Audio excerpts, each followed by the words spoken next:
We're back. We're back, everybody, with the Wednesday Night War Weekly Roundup. I'm with Noah Foster once more, and I'm Near Reality Entertainment, aka Eric Brown. But this is the the fourth week of Week the 4. Wednesday Night War, and oh god, both NXT and AEW brung it this time. Oh, there.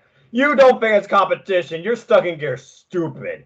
Where do we begin? Oh, duh, the beginnings. But, yeah, so let's go ahead and start, of course, with, because of alphabetical order, AEW. They didn't give us, like, the pyro. They didn't give us the musical entrance. At least I didn't see it. We went straight into the action. Lucha Brothers versus Private Party. Two teams, no strangers to each other, because they face each other off in House of Glory. The first of the two semifinals matches tonight to crown the inaugural AEW Tag Team Champions. This match brought it. Yes. My God. And I was like, they gotta win. Private Party's gotta win. They were my pick to win the whole damn thing. But they beat the Young Bucks. Yes, the Young Bucks put them over. But to be fair, Lucha Brothers is not elite, but maybe more people do know them. But Private Party still looks incredible. And this is, again, not the first time Lucha Brothers and freaking Private Party face each other. I love the intro, by the way, how both teams are so interesting and different in their character dynamics. Justin Roberts talking about from the club that you need an invitation to get into, weighing this much in cranberry vodka. Yes. And then, of course, we get Phoenix and Pentagon Doc, the Lucha Brothers. And then it just kicked off. Now, remind me, there's supposed to be a 10 count, right? For the person to get out of the ring. How many times have we actually seen that 10 count initiated and then they just let the wrestlers tell the match, basically? I don't remember. I feel like the 10 count has not really been heavily introduced here. And commentary is kind of putting up how, like, okay, this is not like Lucha Libre tag team rules where in Lucha Libre, tags don't even matter. JR's like, what the hell does that mean? What sort of sense does that make? He's like, I don't know. Yeah, like some people actually were criticizing Jim Ross for that because they were like, why is he pointing out the logical gaps here? Oh, right, because we're in wrestling. Logic shouldn't matter, right? Well, guess what, folks? Logic mattered, and it mattered here. And we got everything from the crazy silly string spot. I still find that a pretty cool move. Vicious stomp to the lower spine of, I think it was Mark Quinn, who got basically stomped. And is it me or does, like, I get the two freaking confused all the time. Was Isaiah the one to do the 450 splash that looked like he was in? I remember. It's like I'm like thinking to myself, I can't tell the difference between them. It's like the Usos, like get confused of which Uso it is.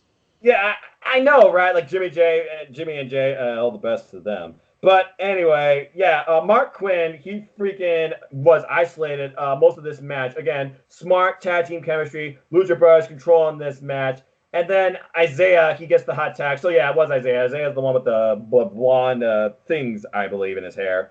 And he pulls off some wicked maneuvers, including a 450 splash and the crazy hang time shooting star press. Beautiful execution. Some of these near falls, I'm like, they got it. Damn it. And then basically towards the end when they hit Gin and Juice, I'm like, that's it, they won. No, they did not. And then they go for a second Gin and Juice, only for Pentagon to counter a freaking Mexican destroyer. My God. Yes. On his damn head. The crowd was into both these teams, split down the middle, held by the way at the University of Pittsburgh, aka Pittsburgh. And basically, they, of course, went with the assisted Pentagon driver with the double stomp, and Ray Phoenix rides all the way through the stage, suicide dive, wins it for his team. This match went, I think, about 12 minutes at least, went way over the time. But I also like the fact they acknowledge how if both these teams lose, keyword folks, if it goes to a draw, they're both eliminated. Now, where could this principle have helped us somewhere else, I wonder?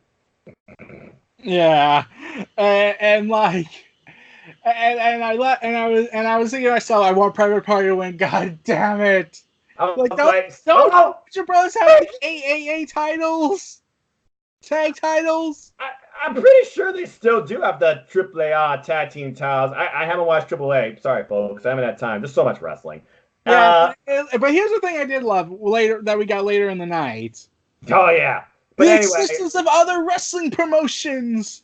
Yes, we did. But yeah, we're jumping ahead. But My gosh, this was an absolute amazing match. Eric, you are the star guy as far as I'm concerned of this duo. What did you rate this match? 4.5. Okay. Any other takeaways or cons you took from this match at all? The storytelling? Then Private Party losing, unfortunately. I told you they were my very pick to win in the very beginning. I thought they were going to the finals. But based on everything that's happened, as we're going to talk about, I get why they didn't, but I assure you they definitely went over one of my favorite tag teams in AEW. There, I said it. All right. NXT opening match. So we get the NXT video package about what happened last week, the events that occurred, our card tonight. We, of course, get the awesome intro, "We are not your kind." I love the way they do this intro now, adding some dynamics to everybody in NXT. Not necessarily mob-based, but we're unapologetic. We all stand out on our own, have our own little factions, but we all stand for something. Hence why I'm wearing this. I'm wearing the Young Bucks shirt. Hey, we're both AEW and NXT. We changed it up. What can I say? He even got the wristband. Anyway, our opening match, Rhea Ripley versus Bianca Belair. One of the greatest strengths of NXT, bar none. Their women's division is stacked. This was an incredible opening physical match. Both women trying to prove a point who was more worthy of taking on Shayna Baszler for an NXT Women's Championship. I keep saying, look, Bianca Belair, she had her chance, not once, but twice. Rhea Ripley has yet to be pinned or submitted by freaking Shayna Baszler and has yet to even snap, okay? And casually has a victory over her. Yes, she does, even if it is DQ. And then, of course, no, that was the first time Shayna won. But anyway, yeah, she got an actual victory over her. But basically, there was continuity here because the match went on, both of them jockeying with power moves. Stiff, big boot by Rhea Ripley turned Bianca Belair inside out in the very opening of the match, it seemed. And then Bianca Belair, she pulls off some power moves, and I thought, oh, Io Shirai, no, not the freaking main roster type finish where you get screwed by a heel. No, she kicked out of Bianca's Belair power move. I think it was almost a KOD. And I like how they showed in the replay. It was like, yeah, got here, I got my target. What? And she freaking kicked out. The match continued as Io was trying to get more involved. Candice LeRae, Candice Wrestling, Candice Hardcore, whatever you want to call her, with the save. Thank you, Candice LeRae. I'm so glad I got to meet her live and see that match live at SummerSlam weekend. And Rhea Ripley somehow got the win off the Rip side. So if you do not make Shayna Baszler versus Rhea Ripley right now for the NXT Women's Championship of War Games, you are wasting my time here. She deserves it. Makes perfect sense to be the next challenger. Eric, your thoughts on this match? I looked at this and I was like, this was going to be a test of strength, a test of power moves on each other. And I loved how they played up that, yeah, remember Io Shirai getting insulted by Rhea Ripley? Oh, yeah, let's go bring that into that. And then let's bring up Candice LeRae's past with her. Yeah, because Candice LeRae and Io Shirai had my match of the weekend during SummerSlam weekend, and really was Candice LeRae's breakout match, in my opinion, as far as a singles competitor in NXT. So I love the fact that this feud is continuing, because Candice LeRae has yet to beat Io Shirai. Yeah, though you have to also remember, Candice probably wouldn't be getting this opportunity if Vince wasn't such a, I need the Bellas. They're injured. Oh. Yeah, that's true. We need our backup plan. Well, from an evil thing to a positive thing. Thank you, Triple H, the man who says there's always a plan B. Sticks to it. Proved it here. What did you rate this match? I gave it 4 stars. Okay, fair enough. Yeah, it was definitely one of the more powerful women's bouts, per se. And as far as Bianca Belair, I don't know what's next for her, honestly. If they do have this wild card rule crap still in play, it wouldn't surprise me if she goes joins her husband on Monday Night Raw. Lord knows the women's roster needs more to it. Yeah, I mean, like, and especially Becky needs a new challenger. Because Sasha lost. And left to SmackDown. And I don't need to see Becky versus Charlotte 75. Just saying. Yeah, though, this is a WWE, and you know how they treated Orton and Cena. Yeah, I'm well aware. Okay, AEW. Our last of the semifinal tag team championship matches. We get SCU, Kazarian and Scorpio Sky versus the Dark Order. Before this, though, I like how they try and introduce us to the Dark Order because, honestly, most of us don't even know who the hell they are. And plus, all throughout this, I realized, you know, we haven't gotten that many video packages or development with them. No, you haven't, but I'm glad they finally brought us one because it showed how dominant this I guess you could say mysterious dark force is. Yeah, I said it, in the Dark Order. And Stu Grayson and Evil Uno, they really can go on the ring. Shout out to my friend CDJ, representative of Team AEW. She talked about how they were once the Super Smash Brothers, again going back to their video game roots, but then they faded into obscurity for a while, went off the grid, and now they're back to wrestling as the Dark Order. And the Dark Order, I thought them and SCU had a pretty darn good match led by the best ref, in my opinion, of AEW, Aubrey Edwards. Oh yeah, speaking of referees, guess who went on an interview about that? Oh, who? A former senior WWE ref complaining about why are these referees using the ref's discretion rule, aka why do these referees have personalities? Oh yeah, right. Because a ref's not supposed to have personality. They're just a guy there or a woman there. More often, guys just wearing black and white shirt. Be like, count the 1, 2, 3, get the hell out of the ring. Or get beaten up. Yeah, exactly. But at least if you are getting beaten up in certain promotions, it matters to who you are and what sort of role you play in this match. Like Earl Hebner and Triple H's time together. Exactly. That was great running feud. But yeah, I thought that SCU and Dark Order had a great match here. A lot of back and forth. Stu Grayson, of course, kicked it off. And then I like how Ema Uno was trying to sell him down only for a cheap shot. And then they basically control the front portion of the match. By the way, it looks like they got less minions. They went from 10 to 4, it looks like. Unless the rest are in the back somewhere. Anyway, there was also a cool spot where the referee was distracted and Stu Grayson goes off not just one SCU member, but his partner and the ref's shoulders for a wicked Hurricanrana. That was pretty freaking awesome. As the match progressed, though, and the crowd was trying to get into it, though, who comes into the building through the crowd showing tickets?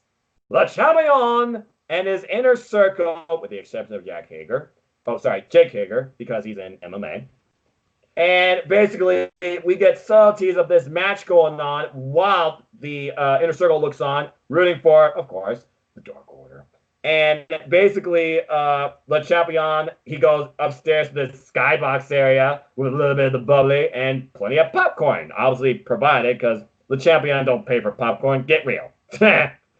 Anyway, Kazarian finally gets a hot tag after the Dark Order works over Scorpio Sky, and he goes to town, including a move where he literally had both men pinned down at once, only for them to kick out. It was like a bridge and then I think flatliner. And then later on, you had both men of SCU with the Dark Order in submission moves, and they jockey out with Evil Uno tossing, I believe it was Scorpio Sky onto Kazarian. Oh, I almost forgot. They actually remembered and cared about who the legal people were here. Even in the other match, when Private Party got the better of Lucha Brothers, because he's not legal. Pentagon's legal. Ray's not legal. So again, tag team wrestling matters, including the rules per se. Anyway, as they're trying to go for their fatality finish, the Dark Order, it got countered, of course, with SCU was able to sneak in the SCU, see you later move, and they beat the Dark Order and go into the finals now. So now we're going all the way back from continuity from, I believe it was Fight for the Fallen it first kicked off, between SCU and the Lucha Brothers, with this tag team duo, and again, commentary puts this over, that is not the normal SCU duo that you think of. You think of Bad Influence, Christopher Daniels and Kazarian, who still are coming from a hospital, but he's okay. They still say hospital. And basically, I'm just happy about that word. I missed the word hospital. There, I said it. We're going to get SCU versus Lucha Brothers to crown the inaugural AEW World Tag Team Champions next week. I cannot wait for that match. Here's the thing I also found out. What? AEW not only released a press images of what the Lucha Bros or the SCU will look like when they hold the titles on their shoulders, but guess who's going to be presenting the titles to them? One of the greatest tag teams ever, and somehow still going. Some people are like, I thought they were dead. The Rock and Roll Express. Yes, and one of them can still do a suicide dive in Hurricanrana and pile driver. Yes, I know. It's unbelievable. Yeah, I'm wondering, it's like, a man at that age should not be able to do high-flying moves. It's one of those things you think about, how, they still can even do all this. And they teach, too. They not only wrestle, they teach. They're literally grooming future tag teams all over the world. Yeah, and then people brought this up on Twitter when I was looking it up. They said, finally, they don't have to go ahead and bring in a legend just to tear another young talent down. It's actually putting over the talent. Yes, you're promoting the future, not trying to preserve the past in the present. Thank you. Once again, AEW, changing the world. Literally. What did you grade this match and any further thoughts you have on it? I gave it a 3.75. It wasn't as good as Lucha Bros versus Private Party, in my opinion. And probably because it was just so exciting and hype. Yeah. But yeah, I gave it a 3.75 on that rating. But you'll be surprised at one of my ratings. It's actually for later on between the two companies on which match so far is the highest rated personal match rating of the Wednesday Night War for me. So right, our personal match, our personal winner of the night, because again, both these shows brought it. So let's go ahead and tune back to NXT. We then, after the women's opener, find Tyler Bate, British Strong Style. I'm glad he's there. And Pete Dunne arriving into the arena, being interviewed by Kathy Kelly, one of the only actual interviewers with personality. Imagine that. Yeah. And he basically asked about what's next for Pete Dunne. What are your thoughts on Killian Dane? Sum it up. I don't care about Killian Dane. Damian Priest, I'll deal with him when the time is right. Yeah, but here's the thing I found interesting about that. What? I was like, imagine if this was the main roster. I would think they would just have the segment just for laughs and then just never bring it up again. Yeah, it's like irrelevant. This match happened. Okay, big deal. He won. No, I'm talking about the part where he breaks Killian Dane's fingers. Yeah. I'm going to get into that. But it was a nice, brief interview. And then we're hyping up the main event, the Triple Threat North American Championship title match. And you have Dominik Dijakovic giving a promo about, I came back from injury to do this for my family and become a champion in NXT. And tonight I do that by defeating my greatest rival once and for all. He seemed serious. You could take the man serious. I'm still waiting to see who's better between the two. And now you finally have a title in play. This guy, major player. I thought it was a nice, great, subtle hype for the main event. Yes. That demonstrated personality, too. Imagine that. Following that, though, I went in reverse. Oh, well. Following that, we get Ciampa recap how he is back after conquering adversity, and he wants Goldie because Daddy's home. Hence yeah. A title that he should have lost to Gargano, however, Vince had to be a petty bastard. Well, let's just thank the Lord that Vince did not get this guy, because chances are he would have wrestled him until he was paralyzed and still probably try and push him. And then wouldn't blame himself. He would yeah. And now I'm hearing a rumor that Edge is actually training for in-ring competition again. I'm not a medical expert, nor do I believe everything I read on WebMD. But Edge, do what's best for your health and your family. And I thought he actually shot that down and said no. Yeah, the report came out. It's ringside news, so I do doubt it. However, it's been said that apparently Edge is trying to see if he could take stem cell treatment. Oh, that whole debacle idea of this can help anybody miraculously heal and feel better. Yeah, that's all science nonsense. I don't believe in that stuff. But I guess we'll see what happens. He's a man responsible for himself. Let's see here. After that, they also recap how Velveteen Dream got wiped out. So that's why he's not involved in the match. Roger Strong destroyed the glasses. Yes, he did. You fiend! And basically he talks about how tonight I prove why I am the champion and I retain my title, and that is undisputed. The prophecy remain intact. Oh, before I go any further, I almost forgot. AEW Dark once again hyped up this show. Had some great action too. What was your takeaways from this week's AEW Dark besides Taz on commentary and Taz and Excalibur being an ace? I didn't really watch it that much. I didn't have time to watch it that night, and I've been busy all week with work. Fair enough. Yeah, it was a pretty good show, though. It had Leva Bates being destroyed by Nyla Rose. They got wickedly into the 8-man tag of, I believe it was Young Bucks, Cody, and Dustin versus, crap. Who was it? I think I told you this last week. Oh, yeah, you did. I forget, though, because I'm blanking, because I watched a lot of wrestling. I'm not too pro wrestling, but it's hard to remember everything. Yeah. I'm pretty sure it was because they did the freaking the Shattered Dreams spot where all four in the corner and all four suffered Shattered Dreams. That was pretty darn funny. Dang it. I cannot remember for the life of me. Well, here's what I heard what the AEW Dark is going to be for next week. Oh, okay. Here's what the matches are. Dustin Rhodes and Sonny Kiss versus Peter Avalon and QT Marshall. QT Marshall? Yeah. Huh. Next is Emma Sakura versus Ali and Penelope Ford and Sadie Gibbs. Well, first off, you know I'm a fan of Ali because she's in the comic book. She has a great personality. Laura Denise has constantly evolved herself, especially with the help of her friend Courtney Rush, aka Rosemary. I watch Into the Multiverse every week on their YouTube channel, Ali's World.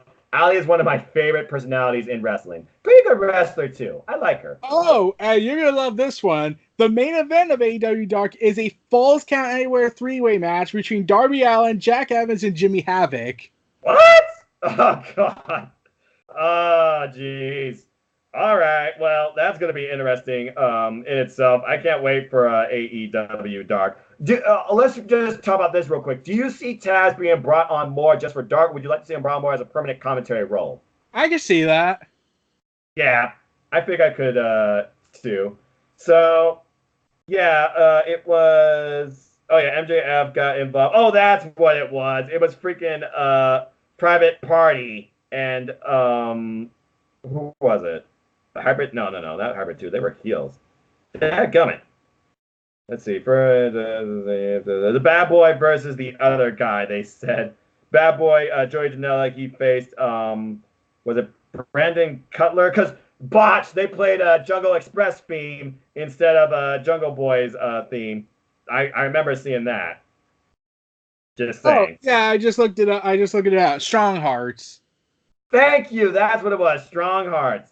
I forgot that's when they came back. So they also had one of the lower records in the show. But still, I thought it was a pretty awesome close. That was my favorite thing. 3 matches. They hyped up the tag team tournament. Taz and Excalibur. They seem to have had a blast with each other on commentary.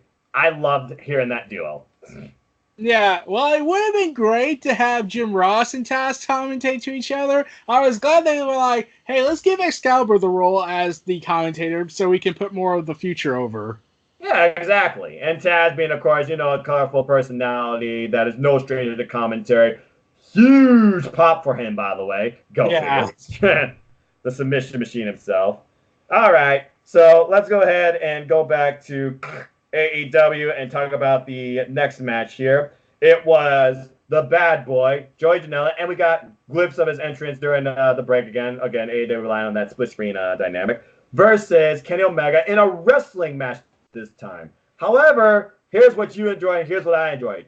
Both men got recognized for what they are and what they've done. They recapped Joey Janela's unsanctioned match all the way back from Fyter Fest against Jon Moxley, and they even recapped the match on AEW Dark that was also unsanctioned against Kenny Omega. Hence why we're getting this normal wrestling match tonight. But I loved on Kenny Omega's entrance, they actually introduced him as the Mega AAA champion and even showed a clip of him winning that title, acknowledging your partners and things that happen that can impact AEW. Now, he has partners, but does not acknowledge their existence. What partners? Anyway, he didn't have the title. He didn't have the title with him, obviously, for business reasons, because they probably still needed the title for something else. I thought that was curious, but I kind of understood why. Yeah, I mean, like it wasn't the same case like the Lucha Bros and the Young Bucks' ladder match. I'm surprised no one died in that match. Again, I can't believe the Young Bucks survived, but again, their wife said, "Don't ever do that again." I did love how they mentioned how maybe this will impact the match between him and Jon Moxley this coming Full Gear. I really thought they were going to announce them for that freaking Mega Championship because Jon Moxley is no stranger to fighting in Mexico either. Just saying. Anyway. And considering how they've been using hardcore weaponry against each other, what if they decide to make the title match a Mexican death match? Exactly! Connections! And I'm still waiting for them to bring out that freaking broom and bat again. I know we're gonna see that. We're gonna see that in Full Gear. By the way, Lucky, enjoy the show, Eric. I'm very happy for you. Yes. Anyway, this match though I thought was really good. It really showcased how Joey Janela, who wants to show himself more as a hardcore wrestler, but also a professional wrestler, and he demonstrated that to a point here, even thanking Kenny Omega after the match with a tweet. You also got studies of the Inner Circle, La Champion, Chris Jericho, looking on, being like, hey, Omega, I beat you. You didn't beat me with that. But he also was kind of surprised and subtle in the match as well, but not necessarily taking anything away from it. Things kicked off pretty damn strong here. I mean, Janela with the forever clotheslines, hyping it up. Way better than Roman versus Undertaker WrestleMania 33, but I digress. And literally turning Omega inside out. But I think we all remember the biggest highlight of that match. Oh, yeah. The V-Trigger Killer. Oh, my gosh. V-Trigger is one of the most lethal moves in wrestling. I love it so much. And every time it seems that he hits it, Excalibur goes, bang! And he literally, I thought, almost drove the freaking head off Janela's neck. My gosh. I saw that and I was like, he's dead, right? He certainly played the part. But Janela has some great action in here, too. He almost pulled the win off on a Fisherman Buster, it seemed. Not enough, though. And like you said, the freaking V-Trigger countered by Janela twice. The fans were chanting, this is awesome. We get some Snapdragon German suplexes. Janela goes to the top. Recklessly, he goes for a freaking, I don't know what you call it, swanton bomb, it looks like, and hits the apron spine first. And JR's like, hey, went for all for broke and broke himself. Yeah. Anyway, Omega, he capitalized, of course, like you said, with another V-Trigger, and then One Wing Angel, because Joey Janela can take it safely. And Omega gets the win. 1, 2, 3, the best bout machine. He's rebuilding his record because wins and losses matter. And we're hyping up, of course, AEW Full Gear. So now Omega's record is 4 wins, 3 losses. He's positive. Yeah, it was pretty awesome. So what did you rate this match? I gave it 4 stars. Okay, any other thoughts or takeaways from this and about both men? The fact that Joey Janela is pretty awesome as a professional wrestler instead of the traditional hardcore wrestler. Yeah, it adds a whole nother dynamic to him. It makes you look at him more than just, one outlook. Just saying. Yeah. All right. So before we get into one of our favorite segments of the night for AEW, let's go tune into a match on NXT. It was Matt Riddle versus Cameron Grimes. And this was nothing but an all-out stretch fest. Yeah, I was like, okay. I was thinking, like, okay, this is going to be, like, probably a couple of moves in here and then be done with it, and Matt Riddle gets the victory. And no, they said, okay, we got 5 minutes and 30 seconds to work this match. Okay, let's go ahead and turn this into a suplex fest. And that's exactly what happened. Right out the gate, you thought Cameron Grimes was going to win because he goes immediately for that stomp. Forget the name of the move. And then Matt Riddle, gets the fist bump, by the way, to Tyler Bate, who's watching at ringside. He freaking goes for his final flash knee strike to no avail. And then it was just a jockey of suplexes, submission maneuvers, stomps, punch, kicks, only for Riddle in the end. He gets the bro mission on him, but Grimes almost counters into a roll-up. Country strong, right? Anyway, Grimes, he eats a final flash knee strike and then falls to bro Derek. Just summing it up real quick because that's what we do here. You want play-by-play, then go look at something else. Sorry. We will look at the analysis of both shows, how they treat the superstars, what it could lead to, and maybe some spots in the match. But in the end, Matt Riddle looked very strong here. Respectable bout. He tries to fist bump Cameron Grimes, but Cameron Grimes is like, nah, shove off.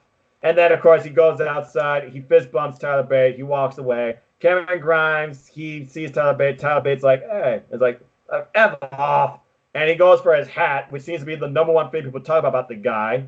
And then Tyler Bate's not going to take that. Bop, bang! It drops Grimes to the floor. Down goes Grimes, literally unconscious, knocks the hat off his head. I love that. That was really like, okay, so not only did we get a quality match that was sadly short, I would have loved if it was 10 minutes. 13 or 14 minutes, but still, it was a quality match, and we get a story out of it now. Yes, because later on we learn what it led to. What did you rate this match and any other takeaways from it? 3.75. Any other takeaways from it? Other than okay, I knew Matt Riddle was gonna bring it because it's Matt Riddle, bro. But I was thinking to myself, I never really watched much of Cameron Grimes' matches, so I didn't know what he could bring to the table. And then I saw this match, I was like, impressive.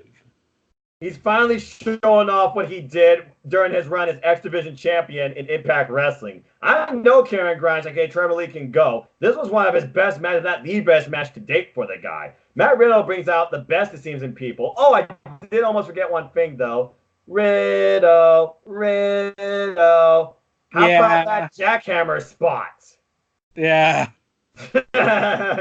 Which leads to this question: when is he going to retire, Lesnar? I don't know. I almost fear that they're going to do Matt Riddle versus Goldberg first. Because, again, they seem to respect each other, but Goldberg is not Matt Riddle's bro. Just saying.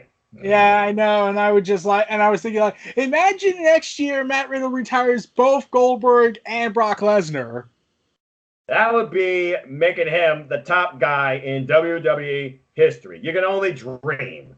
Anyway, before we get into the best thing of AEW, in my opinion, let's talk about this quick match real quick. Tag team match. It was Breezango and a partner of their choosing. It wasn't going to be Kushida because, again, hairline fractured, and Morrow did bring that up. Versus the Forgotten Sons, who refused to be forgotten due unto others. But before all that, let's go first to the best bit of Breezango. Their characters. What career were they going to do next? Well, we got, of course, the lovely lady assistants, whoever they might be, with some guiding pole signs. I was like, oh, come on.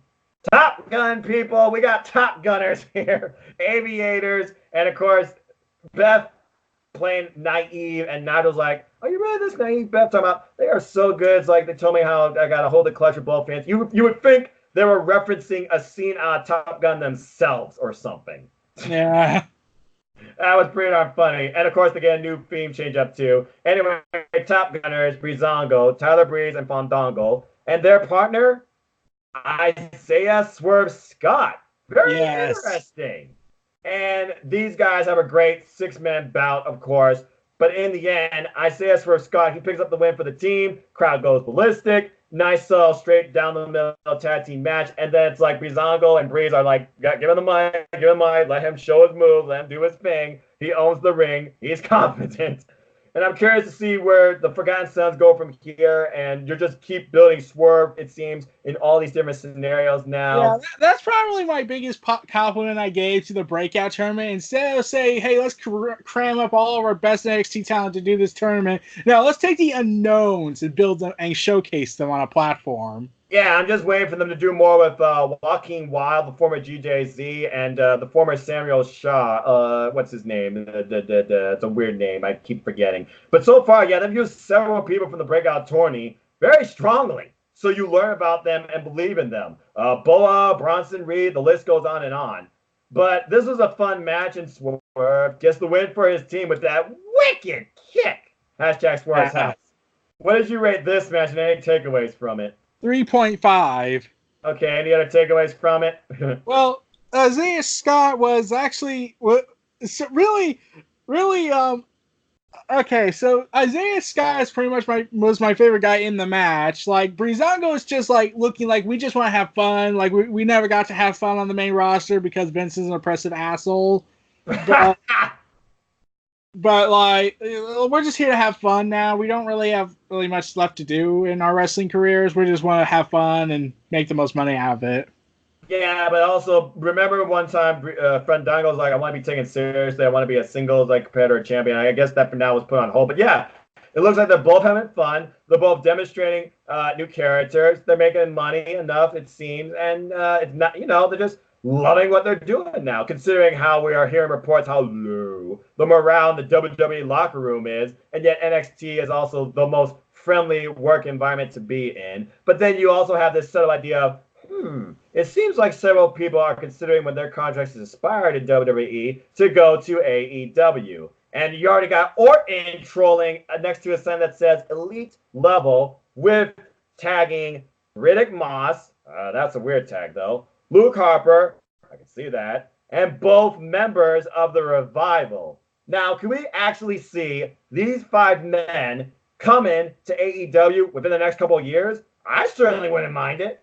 Well, this is what I think. I don't know if Orton's actually serious, but here's what happened on Twitter a few days ago. What? Scott Dawson took a picture of him and Orton and of him in the Revival, of Orton in the Revival hanging out at a live event. And Scott Dawson said this: "What should have been? Thank you, Randy. We'll see you down the road. FTRKO, top guys, at Randy Orton, asked Dash Wilder." Dash Wilder then retweeted the post and said, "What will be eventually." Then Orton retweeted the post of Dash Wilder and said, "2020." Oh man, 2020 cannot come soon enough. Things are gonna change, people. Mark my words. Myself, and here's the thing: Orton's contract is said to be coming up in the summer. Exactly. Which means 2 things. 1, imagine if Orton does take the leap and leave. Oh my gosh, you're talking about a slap in the face. But I mean, and I said this: if Orton was to indeed carry out these posts and leave, it would probably be the biggest thing to happen in the Wednesday Night War, unless out of nowhere Cena or Roman left. Yeah, that'll be the day. Cena and Roman are WWE for life. I don't think there's any question about that. Yeah, but imagine if that did happen, though. John Cena goes to Japan to fight Hiroshi Tanahashi finally. I really would love to see that match personally, because he and Nakamura tore it up, and even when Nakamura dropped him on his head, which was the scariest part of the match, he said, "I'm sorry," but John Cena's like, "Don't be." Of course, Vince is like, "You son of a bitch! You almost killed my favorite guy. He should be my son." Because I'm pretty sure Vince respects Cena more than his own son, Shane. He doesn't even acknowledge his birthday as a congratulatory. He just says, "Happy birthday, Shane." And it's not like I'm your father or anything. I'm going to be a piece of shit. Well, what else is new when it comes to Vince McMahon? But again, speaking of which, you did bring up a key point about next year's summer. There's been all these rumors going around about one particular person that could be one of the best sought-after free agents in wrestling. I think that finally got nuked for now, but we'll see what happens next year's summer, they're saying. Tessa Blanchard. Yeah, I kind of had a bad incident with that. Yeah, when I was talking about how I heard this rumor, and I had even publicly said it had yet to be confirmed true, I was getting harassed, and I was constantly getting attacked by people saying, "I'm just a tool looking for clicks," and I was thinking to myself, no. I didn't even plug anything. Yeah, I mean, let me put it to you this way. I watch Wrestle Talk sometimes, and they literally were like, "We realize that we're doing you wrong here, but we want to turn Wrestle Talk babyface. We realize now these longer interview formats you don't like," and then we see these solo posts that we put on YouTube, and people are like, "Oh, you're just going clickbait." And now we're going to change that up because you guys are the foundation of Wrestle Talk. So from all of us, we want to say sorry. Please continue to follow us. Hit that bell, like, subscribe. But it's not like you were trying to do anything like that. You just were trying to start a discussion, and then you got peons that are getting butthurt by the fact, it's not clickbait. Look. It's something to discuss. It's not confirmed. I watched Chris Van Vliet's interview with Tessa Blanchard personally. And I was surprised he actually responded. I just say it was rumors, and this is where I got the tweet information. Exactly. And it's not like he harassed you. It was the other idiots. And Tessa Blanchard said, "I like Impact Wrestling. I'm loyal to them. I appreciate everything they're doing. And they let me do all this stuff like WoW, for example. Now they're on Access TV. That works even better in my favor, etc. She's staying with Impact Wrestling for now. Leave her be." This is almost as bad as the CM Punk conspiracy theory, which gets clickbait every day. Yeah, and then someone went ahead and responded to me when I said that my intention was not to spread misinformation. My intention was to discuss.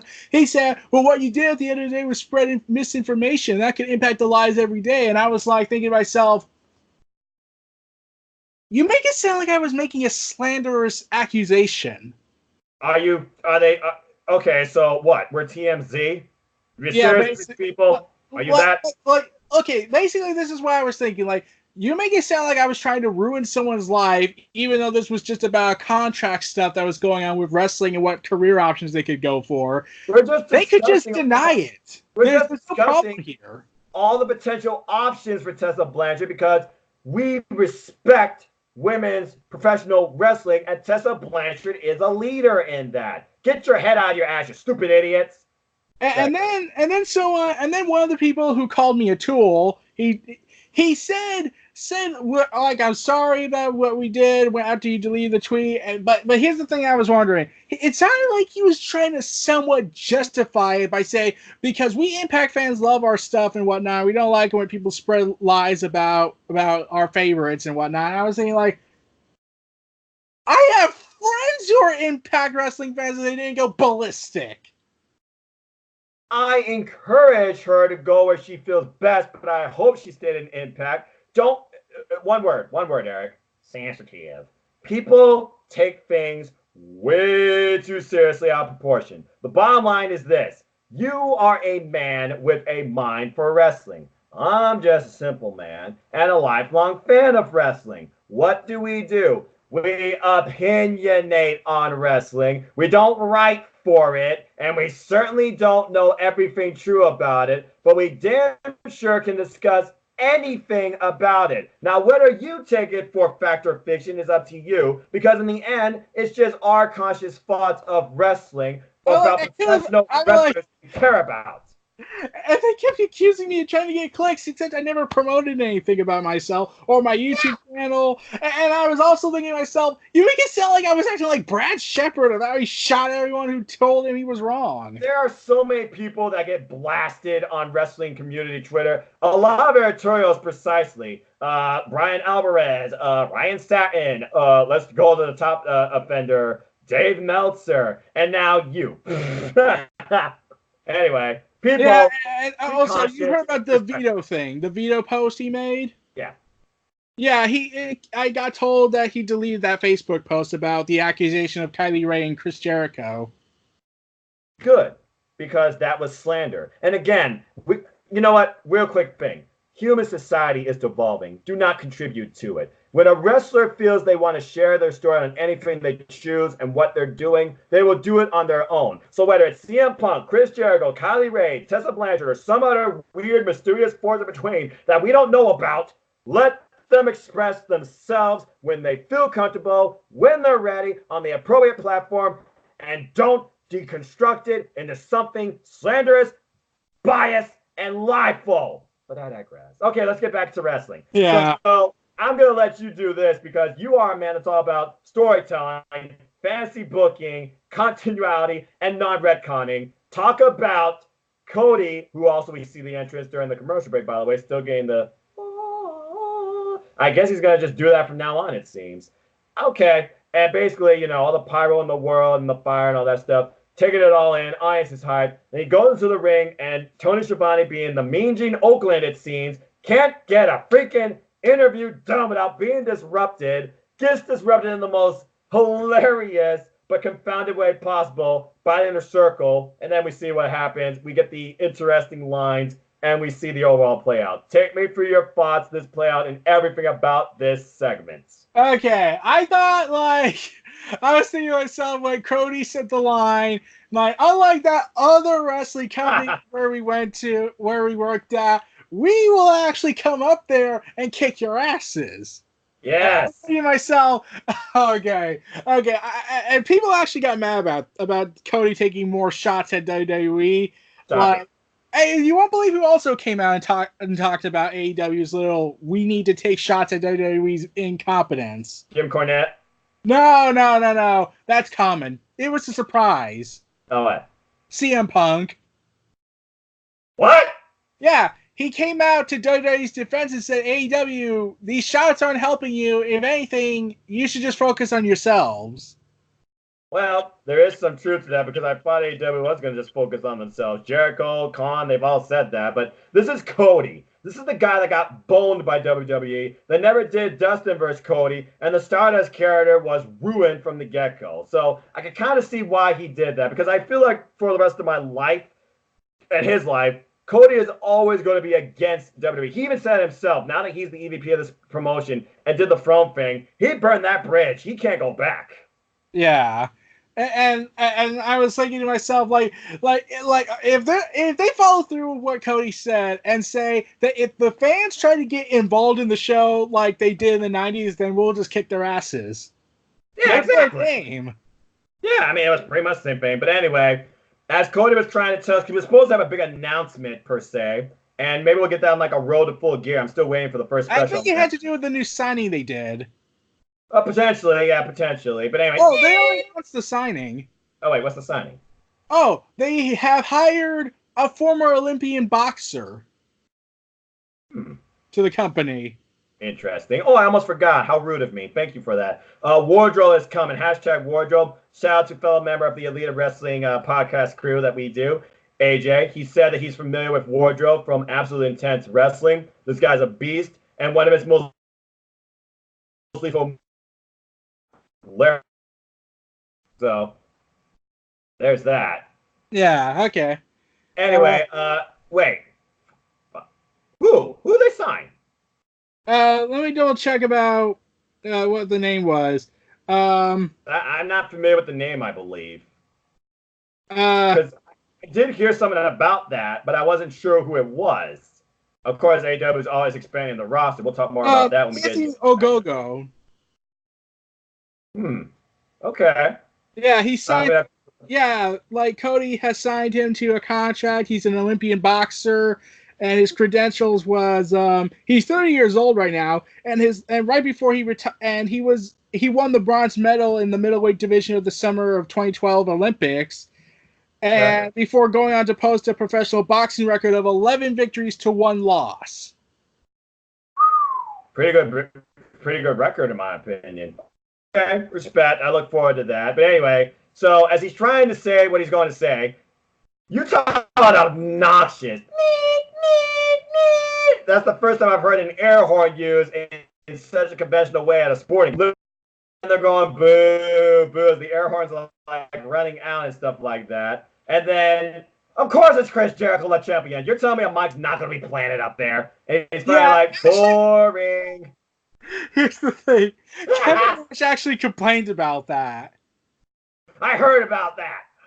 Yeah, Kevin Nash said, I'm not watching AEW anymore. I'm going to stick to NXT because they gave Chris Jericho a microphone and that didn't make sense. And I was thinking to myself, well, maybe he stole it or maybe because he's the champion. Like, there's a constant explanation for it. It's not like when WWE does something and you keep questioning. There's like 100 different ways they could go about this if they went the stupid route. You know, like, how the hell do you get DQ'd inside the hell in the freaking cell? I'm pretty, Sean Waltman on point, X-Pac, by the way. By the way, is it me or does Kevin Nash look always, like, unhappy, it seems, even at NXT?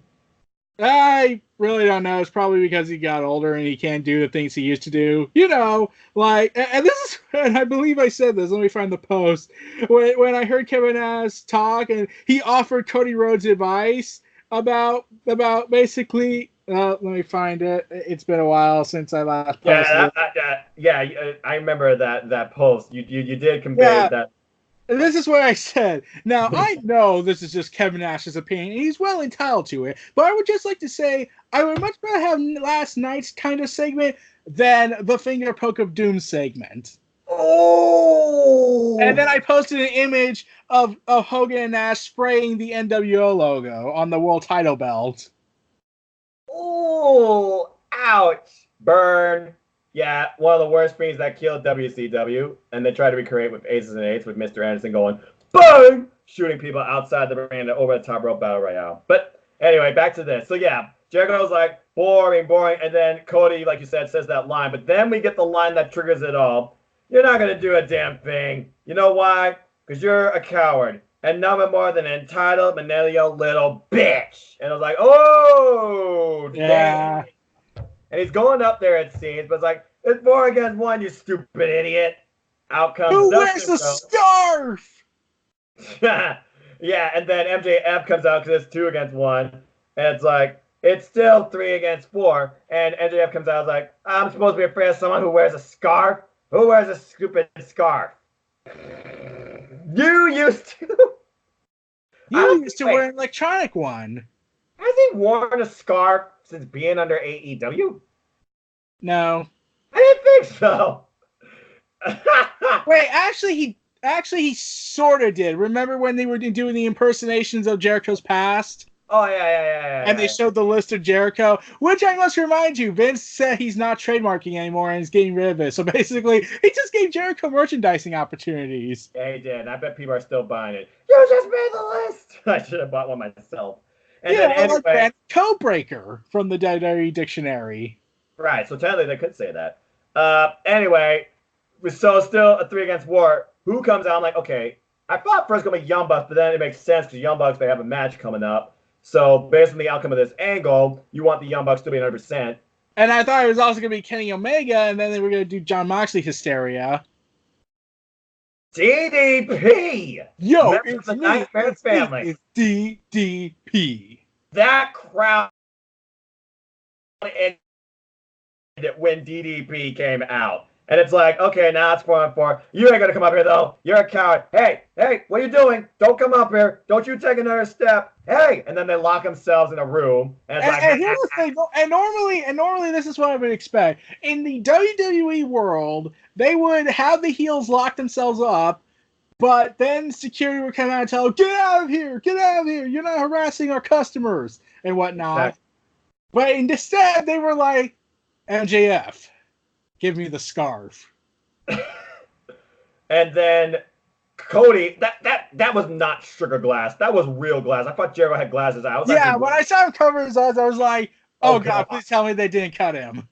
Yeah, like the Jeritron incident with Shawn Michaels and Jericho. That was sick, too. I was like, oh my gosh! He literally punched... Cody is reckless. He is not afraid to take risks, it seems. Because, again, this is unscripted. They just do their own thing, okay? There's no writers. So I was like, oh my God! And then they get in there and they beat the daylights out of the Inner Circle all the way into the common area where MJF is beating down, I believe, one of the members of Proud and Powerful or Sammy Guevara. And then Dustin, he's taking down Santana Ortiz with DDP. And Cody is all over Jericho to the point he literally dips his face into a Dippin' Dot stand.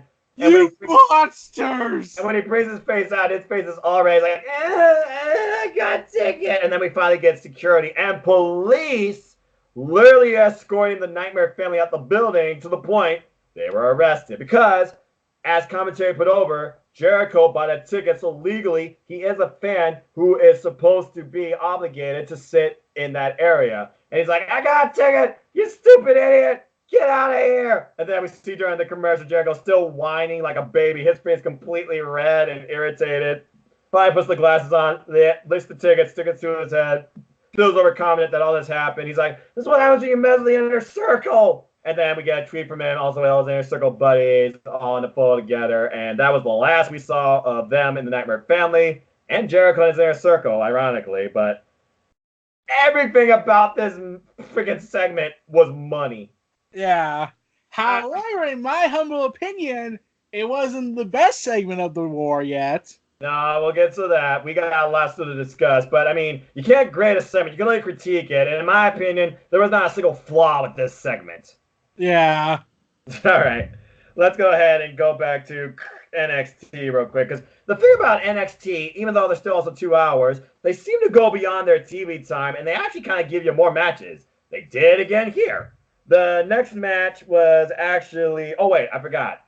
Before our next match, you were saying Killian Dane. He's in front of a flaming barrel, wrapping up his fingers, over-wrapping them out, being like, son, you tried to break my fingers? Now, and he's still just wrapping, not even looking at them, I'm going to break you. And we're just like, oh, here we go. And he's just constantly wrapping his fingers more and more and more. Some of them broken, but over-wrapping them like, okay, so did you forget your fingers are kind of like, already wrapped? I guess you just... They need air. Yeah, I guess you just want to destroy Dunn, then they zoom into the can. I'm surprised they didn't put like a picture of Pete Dunne into the fire. But I'm like, yeah, Dane seems serious. He's ready to kick Dunn's ass. Oh, boy. All right. Then we go into the NXT arena, and Leo Rush, he comes out to a nice elevation. And he goes on commentary with the Morrow, Nigel, and Beth for the next match coming up, promoting the NXT Cruiserweight division. It was Angel Garza, with new fame, versus the returning Jack Gallagher. And these two have a nice back and forth match, but of course, Garza wins by ripping the pants off, throwing them at Jack's face, countering the gentleman's drop kicking out of there. Literally, after he gets draped, just slams his head and then pulls off his move. I forget what it's called. To sum up quickly, Garza wins, builds momentum, and then teases about, Leo, I see you. I see you got a title there. I want that title. And they're like, oh, you want this? You're not the champ of the hour, okay? You want this? You got to keep impressing me. You got to show me what you got. Yeah, there is one thing about the match during the commentary. I loved how it seemed like Triple H took his shot at Vince about how when they ask if Leo Walsh wants to say anything, he said, "Nah, man, I'm not gonna say anything. I'm not gonna be obnoxious or anything like he was on the main roster." Yeah, remember Lashley, oy vey. And now I was thinking like, okay, so we got Cody taking shots, Triple H and NXT taking shots. What is not giving Vince shots? I'm not saying you still think this isn't competition, by the way, people. Just saying. Anyway, I thought it was a good run-of-the-mill match. What did you rate it, and any other takeaways you have? 2 stars. Yeah, I mean, it wasn't anything special. I mean, Angel Garza just promoting his idea of, I could be a top-tier NXT Cruiserweight Championship contender, and Jack Gallagher, he's been on a losing streak. He needs to go heel, in my opinion, or do something. He's lost in NXT UK against Chris Hero. Oh, sorry. Cassius Ohno. He lost on 205 Live to Lee Brian Kendrick. And now he's losing on NXT to Angel Garza. What is next for Jack Gallagher? I was thinking like, and then Drake Maverick came out with a video saying that 205 Live's not going away, and I was thinking why? Because I don't know. Maybe they're trying to do what AEW Dark's accomplishing, putting over stars and actually still continuing storylines and keeping you interested in the product. Now, I haven't heard 205 Live, for example, promote NXT or their matches. They just promote the fact that NXT Cruiserweight Division now coexists under NXT and 205 Live, and you'll be seeing more faces. If they do more of that inclusion, per se, or integration, then I was thinking like they could, like, if they were trying to compete with AEW Dark, then why don't they just move to Full Sail and just tape it? I don't know. I hope the best for 205 Live, because I respect Cruiserweight Wrestling, hence New Japan Pro Wrestling's junior heavyweight division. But yeah, it's weird. And Jack Gallagher right now, he's one of those variables that is truly, truly lost. Turn heel, man, or I think it's time for you to do something else. I respect you for being part of Cruiserweight Division's inauguration, but you gotta pull something together, bro. Just saying. All right, let's go ahead and tune back to AEW, because following that incredible segment, we get the best friends. Oh, by the way, during that whole Brawl segment, Santana and Ortiz are just yelling, "We're the best, the best, the best!" Yeah. Anyway, action did not slow down, and shout out, by the way, to AEW's website, always giving us these great articles and from their staff. If this is being done with the help of Alex Marvez, he's doing a great job. Anyway, because I know I say he works a lot more backstage, too. He's better in this role and backstage interview versus commentary. Sorry. Just saying. So, we get the Young Bucks versus the Best Friends with Orange Cassidy in tow, who still seems like the most lethal wrestler in the world. Who still seems like the most over person whenever he comes out. And JR and Tony Schiavone are still confused by this cat. So, the Young Bucks, they come out, the Buck Dollars, they go all over the place. Cassidy gets in the ring. He looks very underimpressed as the Bucks do their pose. And then, basically, with hands in pockets, if they are even pockets, Cassidy mocks the Bucks by lethally kicking them, only to get super kick himself in the mouth and the glasses fall off. That triggers the Best Friends. The match is on. Yeah. And basically, this was as they put it, consolation match to see who could contend for the titles after the tournament's over, because both teams were out. And you really could tell how the Bucks were trying to prove a point here, but there was also the solid jab of them being heelish, because they pulled off the hug totally against the crowd's wishes. And then the Best Friends, they beat them down and control most of the match after that. Later on during that match, Orange Cassidy moving faster than a slop. He comes into play. Rep distraction, pulls off a freaking trust fall splash per se with hands in pockets, and then throws one of the Young Bucks in the ring, then goes back to being slothful and sitting along the barricade. And the best friends control a good portion of this match, it seems. And then eventually, hey, we get the hug. Trent tears off the Young Bucks shirt, and then basically from there, Trent dumps Nick on the back of his head, high angle German suplex, and then Chuck Taylor and Trent, they're working over together. It looks like at one point they get some series of maneuvers in for a nice near fall, but then towards the end they do what's it called? What's that move they do? Not the sexy Chuck knee, the something. I don't remember. They do some sort of tag move. I'm still learning the best friends moves. I still thought the best friends were going to implode before AEW started based on what I saw in New Japan Pro Wrestling. The fact they're still a team still amazes me. Yeah, I think since New Japan and AEW kind of got off on the wrong foot with each other, like they said, we can't acknowledge the continuity of New Japan to an extent like that. Right. Oh yeah, and then we get the Doomsday knee, and then towards the end, the Bucks they mount a comeback, of course, with a super kick party, and then Matt and Nick execute the more bang for your buck. I had to look that up. That was that move that they did with the combination you can't escape move with the splash and then taking out Orange Cassidy, making sure nobody can get in the way for the win. And Chuck Taylor was pinned for the win. And then after that, the Bucks, they grab the mic and officially say, Santana Ortiz, now calling them proud and powerful, we accept. You got your third match, Eric. You're going to get the Young Bucks versus Proud and Powerful at AEW Full Gear just cuz to prove who's the best, the best, the best. Now, yes. So, any other thoughts you have on this match and what's your rating for it? Well, here's the thing. I was surprised when Cassidy was like, I'm going to move faster than the speed of time now. Well, we all know he still maintain this cool disposition, like, I'm cool. Yeah, of course. Coolest guy in the room. I didn't see Orange Cassidy Jr. there, but still. What did you grade this match? I gave it a 4.25. Okay. Any other thoughts or takeaways from this match?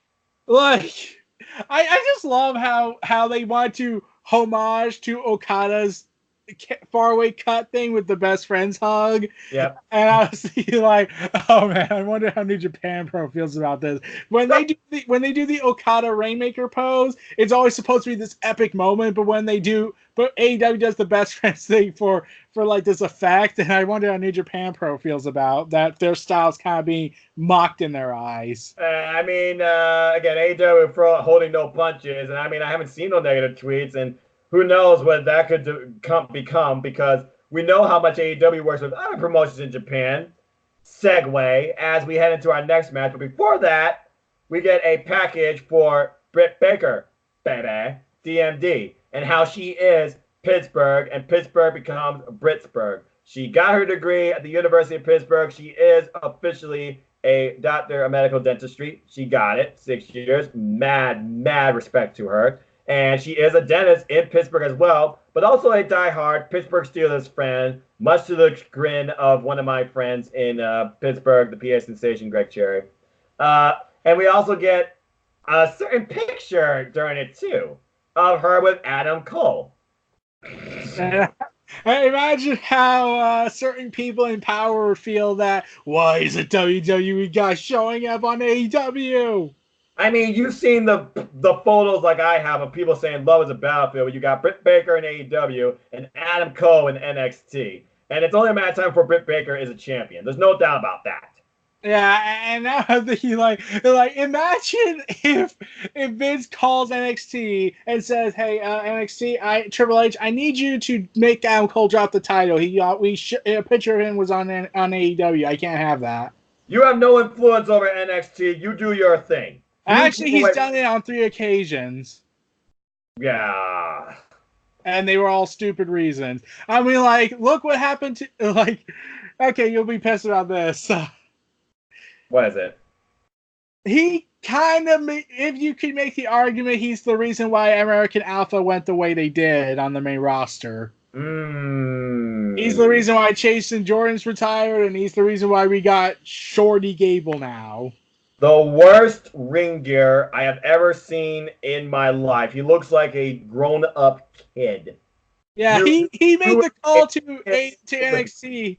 He made the call to NXT to tell, look, I know you just can't crown them as the tag champs against the Revival, but I kind of need you to have them drop it so we can get them on the show. Yeah, and look how long before they became tag champs back in 2016 when SmackDown actually was a brand its own and tag team wrestling actually mattered a little bit when you had like the Usos and American Alpha facing each other or the Wyatt family and stuff like that. Oh, I digress. Anyway, damn you, Vince! And we're talking more of that later. Okay, so before we get into this match, I thought this was a really great build package, bringing more people aware to Britt Baker. Baby, I'm always going to keep doing that. And also, they're using Unless they break up. Yeah. Also, they're using I Prevail, looks like, for their musical influences. I think that's pretty cool. And also, the theme for Full Gear is a Fosse song, Nowhere to Run. So, I'm surprised they didn't bring up the logic that maybe the La Champion had used his connections to get to make the theme song. Yeah, you would think so, right? A little bit of connectivity there, like Inception, but I digress. And they haven't even like plugged like the music or anything like that. Like nonsense consensually, we want to thank blah blah blah blah for this, blah blah blah. Anyway, going back to NXT, we go into tag on tag match that was announced exclusively earlier by William Regal, where and that's the surprising factor. Yeah, Tegan Nox and Dakota Kai would face Marina Shafir and Jessamine Duke, and the winner would face the Women Tag Team Champions next week live on NXT. Thank you very much, Regal. You're freaking brilliant. I'm glad you finally made this happen. And we got Team Kick, because I'm calling them, Dakota Kai and Tegan Nox versus the Horsewomen, Marina Shafir and Jessamine Duke. Now, considering how long it's been since we've actually seen those two in ring on NXT TV in tag action, and last time they were just so damn green. I thought they really improved. This was I thought that was the best match today. I gave it a 3-star rating. Yeah, I mean, it was run of the mill. There was no way there was no fiber in my being that thought for one moment, though, unfortunately, yet, that Team Kick was going to lose this match. It made so much perfect sense for them to win this match. And I'm so glad they did. But I like the fact that the heels, they controlled the early half at first. I believe it was Duke who controlled the match in the beginning. Shafir with some wicked kicks. Gee, I wonder where she got that from, considering who she's married to. So there's more of that influence there. Because again, they're not only trained by Shayna Baszler, one of them's married to Roderick Strong. You don't think there's some influence there in one of their styles? Anyway, it wasn't until, of course, Tegan Nox, because Dakota Kai was worked over most of this match. Tegan Nox gets the hot tag, and she pulls off the shiniest wizard. I'm pretty sure it was always called that, but anyway, both her knees are braced, and God bless her. I'm so glad she's still wrestling. Man, what heart. Anyway, she pulls the win up for the team. They hug and embrace, and then we get the Kabuki. We get Asuka and Kairi Sane, I'm not calling that name, on the Titantron. Both of them truly looking like heels, including your favorite, Kairi Sane, looking like a real heel. Speaking Japanese, talking to their opponents, congrats, you won. We're going to kick your ass next week. Just keep it simple. And everyone said this after the show when they found out that this was happening. It was like, oh my God, Io Shirai. Can you imagine if those three were brought together under NXT as a female faction, like a Black Lotus triad type thing, where Io Shirai is the dark, merciless mercenary, and the other two just follow suit? Because oh my gosh! Yeah, in fact, Sean Slate, you know him on Twitter. Yeah, of course. Yeah, he always has this picture of Kairi Sane, Io Shirai, and Asuka, and they call them the Black Lotus. Yes, exactly, from Lucha Underground, where all three of them freaking took on Pentagon, and Io Shirai beat the man! Yeah. Imagine if they commit to this. Imagine if they interact and like, oh, I just thought of it. What if Asuka and Kairi Sane were to somehow lose the titles, and then later on in the night they interfere in the Candice LeRae versus Io Shirai rematch? I can see that. I can see that truly happening because the fact that these titles are finally being brought to NXT. It just took them several months to remember, oh, wait, we made that promise. Yeah, exactly. After Bailey and Sasha made that promise first, all the way back when they were at their highest hype. I will say this: Heel Bailey's one of the best things on the main roster right now. Don't fuck it up. They will. Yeah, I know. I can only pray. Anyway, yeah, if that happens and you get Team Kick as the champions, now to use those titles across NXT UK, which I know their women's division is so deeply stacked they can build tag teams out of that. They already got like 2 of them, in my opinion. And then you got the women's division of NXT with what's her name? Aaliyah and Vanessa Bourne. And then you got the Horsewomen, and then you got who you haven't debuted yet that still annoys me, Chelsea Green and Deonna Purrazzo, that could definitely be tag champs. I know how incredible those two are. I mean, it makes so much damn sense to put those women tag titles in NXT and keep them down there underneath those brands because tag team wrestling is irrelevant on the main roster and there aren't enough women tag teams to go after these titles. The only ones you freaking have is Fire and Desire. That's not enough. And only one of them and to an extent, Bliss and Nikki Cross. That's not a team anymore. In fact, here's what I was thinking. If they have Dakota Kai and Knox win, how about they cut a promo and saying that these titles were belonging to the people upstairs, now you come and get it. That would be Triple H taking shots at Vince, and I don't think Triple H is ready to do that quite yet. I'm still waiting for the Invasion Nigga 4/takeover, but again, only time will tell. I was thinking, like, imagine if they do form up and form the Black Lotus and trash away the Kabuki Warriors because Vince doesn't know what Kabuki is. No, he doesn't. I mean, remember when JBL made the subtle tweet after Seth Rollins got sprayed? He said I could be permanently blinded after opening his case, and Dean Ambrose put a little trap in his thing. Went, what is there, Kabuki? Yeah, and I was thinking to myself, imagine this: they have like this faction run for a year. Kairi Sane and Asuka win back the titles. Io Shirai is women's champion again, is women's champ. They hold the titles for a while, and then eventually after Kairi and Asuka lose it again, we build to the eventual triple threat implosion match at TakeOver. Or a WrestleMania that you want so badly, considering next is WrestleMania. Yeah, but at the same time, I realized that WrestleMania would probably not give them the respect, and the crowd would be dead by the time they do it. Yeah, because considering Vince doesn't know anything about women's wrestling, he would probably put it towards the end. Yeah, plus he hates foreigners. Exactly. Well, let's not get into that. I mean, Samoa Joe is doing nothing. Just saying. Anyway, AEW. Let's go back. We've learned that during the commercial break, Jamie Hayter is making her AEW debut. There's no doubt she's going to be added to the women's roster, like Emi Sakura, Yuka Sakazaki. I finally went to their AEW website roster page. They not only updated the members of the roster, they put everyone's record there too. I think we did that 2 weeks ago. Yeah, that truly shows you the wins and losses do matter in singles, in tags, and in trios, and then overall. I love that personally. Yeah, I think they also said that Cody said that later down the road they're going to establish a leaderboard system. That'd be pretty cool. Hey, if this becomes a fantasy draft, count me in. I would like to love to pick who wins and loses. I already do that in predictions. Again, I love AEW, just saying. So it was Jamie Hayter, AEW debut, versus, we're in Pittsburgh, and she comes out even with Steel, the mascot for Pittsburgh Steelers, so that's sports influence for you. Dr. Britt Baker, baby, to a homecoming ovation. And as you know, in the other company that exists, they find people who do homecoming matches to be the devil's work. Of course, that's why most of the time they lose.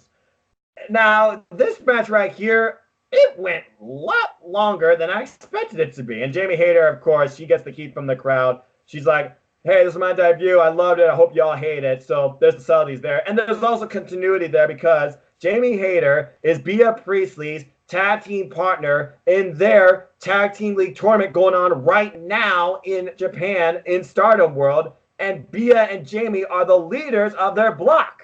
Yeah. And then I was thinking to myself, okay, so when is Bea Priestley going to get involved?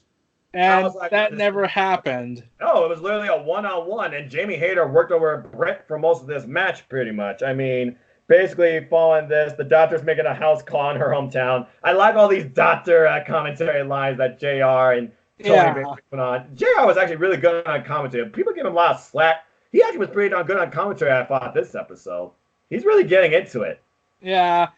Though there was something that was happening after the match. I was like, so are we doing Rhea Priestley versus Britt Baker or not? That confused me. Right, because following this match, just talk about it real quick. I mean, Hayter, she controlled most of the match. She had the size advantage over Britt Baker. Obviously, I feel like she was the stronger competitor here.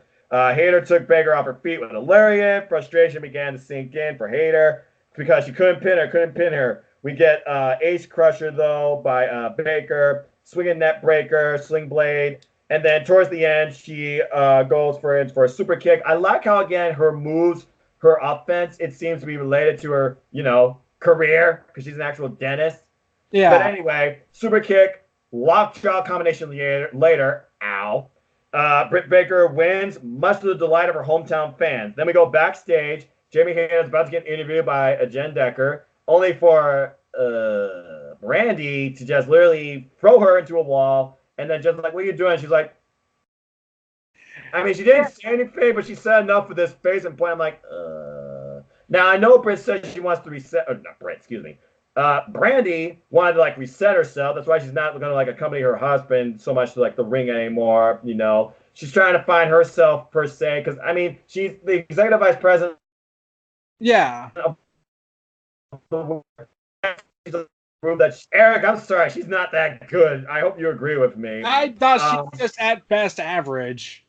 Yeah, the only thing I can respect her about is that she's clearly not like Stephanie, who brags about how I created women's wrestling and how she'll willingly take thumbtack bombs. And also, how cringy is Stephanie McMahon's smile? Ugh. Though I thought this segment was weird. I was like, so we're not doing Rhea Priestley versus Britt Baker after building it up for the last several weeks and probably month?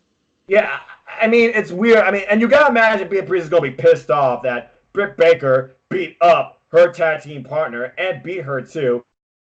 Yeah.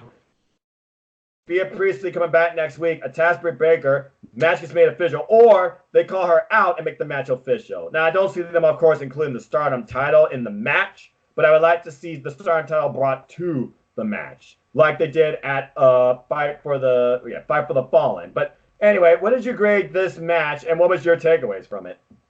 I gave it a 3-star rating. I thought it was pretty okay, but it was the segment after that was so confusing to me. I was thinking and I talked to someone about this, and I said, and I initially was thinking it was Brie Priestley because the lighting was so dark. I mean, yeah, but I knew that purple halo. I was like, what? I'm like, okay, wait. Are you trying to put yourself are you sensing that Britt is more over than you? Are you trying to prove a point? Yeah, but here's what I was talking to someone and what they said. Still doesn't explain why Brandy was trying to use the Force to crush that interviewer's skull. Yeah, oh, yeah. Oh, and I answered that. I actually answered that. What did you say?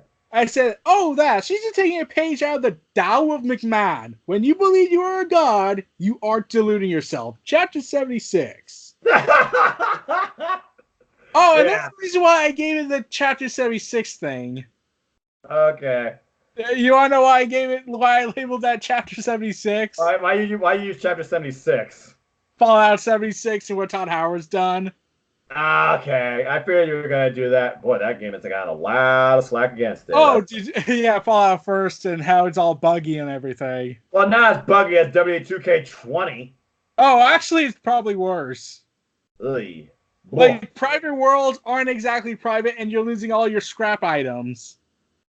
Bethesda, get to work. I never got into Fallout games, but I bet some people are pissed because I know that's got a cult following. But they are paying $13 to $100 a year. Oh, God. For a $40 game. Microtransactions, they rule the cyber world. All right, let's get back into wrestling. So now we reach the pinnacle point of both shows to a degree, especially because AEW furthered the point of this match, providing an encore during SmackDown. That fucking sucked. Thankfully, that's Say My Friday on TSN Canada and exclusive, never before seen footage. Even watch just one segment.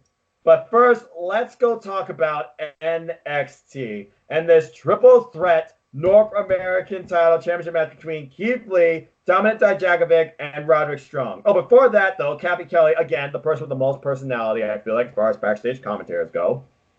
She gives us the rundown so far of next week's card. We're going to get, due to the actions of Tyler Bate, we're getting Cameron Grimes versus Tyler Bate. That's going to be freaking awesome.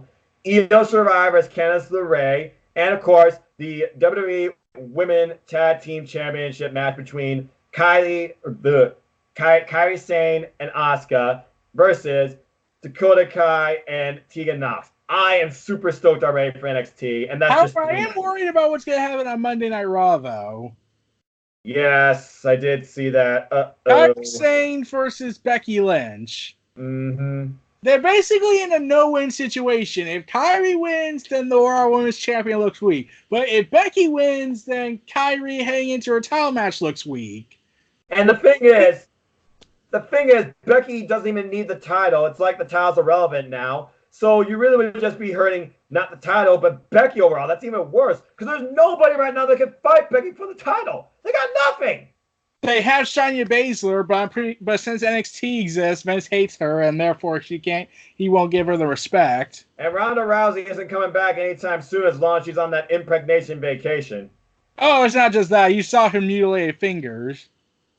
Oh, yeah. That was gross. Anyway, oh my gosh. This match was the definition of 3 men. Not 2 men versus 1. Just 3 men.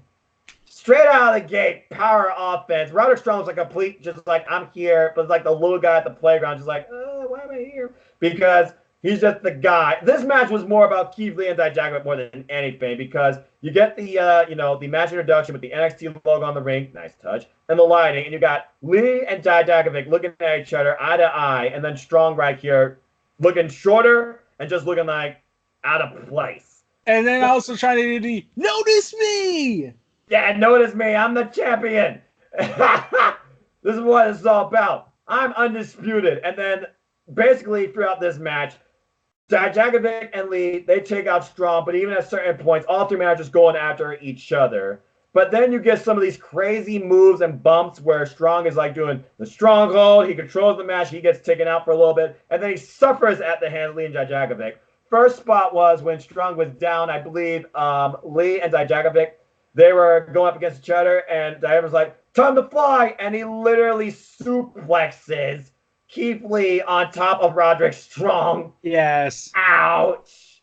And then we go a little further, and we find, is it me or is Mauro Ranallo so much more a fan than commentary, it seems, to the point I feel like he's going to either lose his voice or have a heart attack.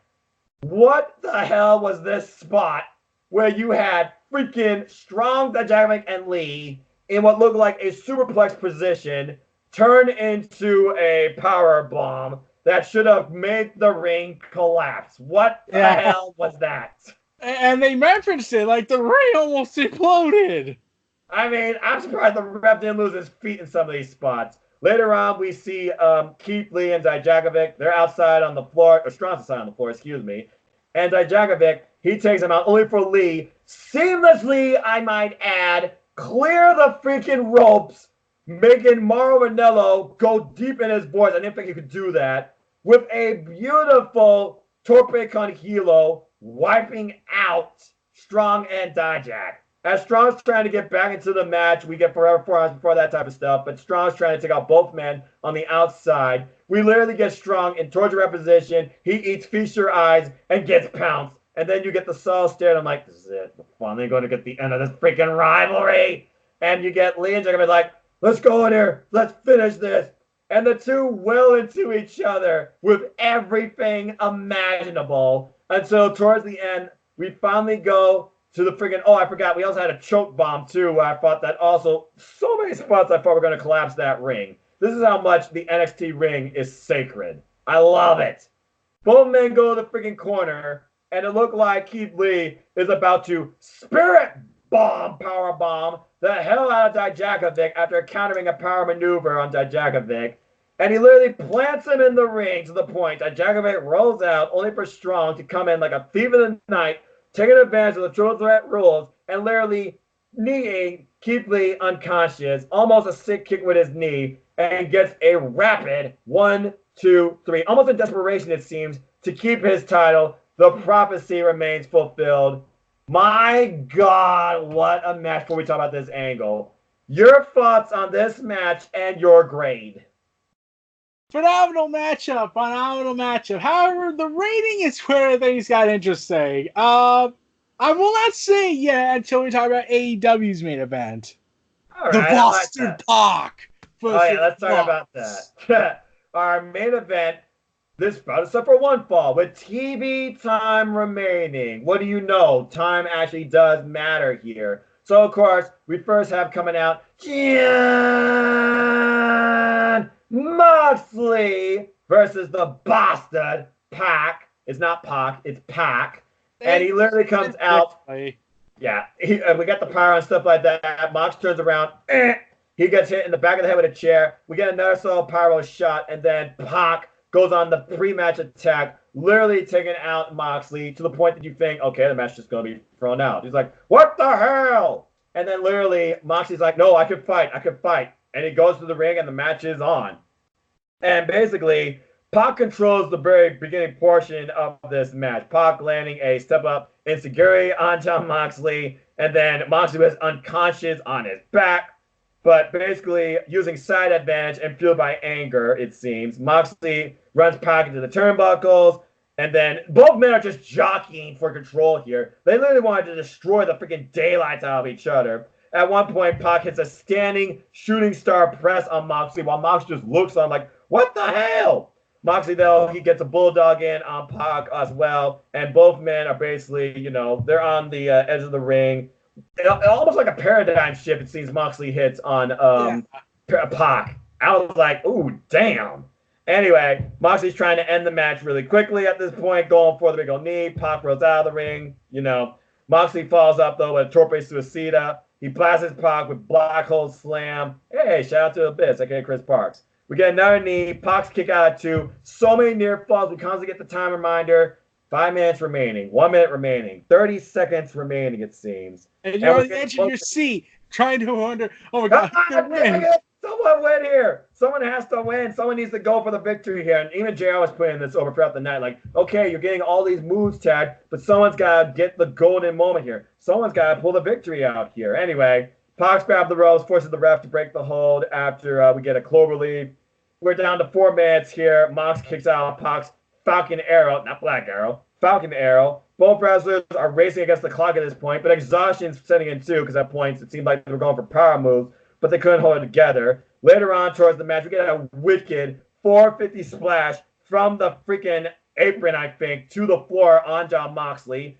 Ouch. We're down to 1 minute. Moxley crawls to the ring to Pac, hook the leg after hitting a freaking move. Pac kicks out. 30 seconds on nowhere. Paradigm shift. This is it. 10 seconds because he couldn't capitalize.